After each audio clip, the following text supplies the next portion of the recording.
Ma'am অনেক সময় গর্ভকালীন সময়ে যে ডায়াবেটিস হয়, তো অনেক মায়েরাই আসলে এটা বুঝতে পারেন না যে তার গর্ভকালীন সময়ে ডায়াবেটিস হয়েছেন, এবং এর জটিলতা হিসেবে আমরা দেখি যে গর্ভপাত হচ্ছে। মানে এই বিষয়ে যদি কিছু বলতেন। খুব সুন্দর একটা প্রশ্ন।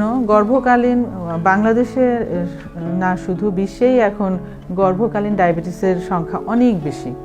এবং আমরা দেখা যায় আমরা যেটা ডায়াবেটিসের পরীক্ষাগুলো যে সময় মতো করা হয়, সেখানে মানে আগে থেকে কোনো লক্ষণই ছিল না, তাও আমরা তাকে দেখা যায় যে ডায়াবেটিস পাচ্ছি।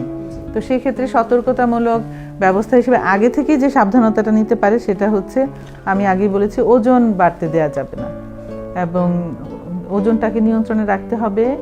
এবং প্রেগনেন্সির সময়ও যদি কারো ফ্যামিলি হিস্ট্রি থাকে, ওনাকে অবশ্যই সতর্ক থাকতে হবে যে তার হওয়ার একটা পসিবিলিটি আছে, অথবা তার আগে যদি অনেক বেশি ওজনের বাচ্চা ডেলিভারি হয়ে যাওয়ার হিস্ট্রি থাকে হওয়ার, সেক্ষেত্রে সে ঝুঁকিতে থাকবে।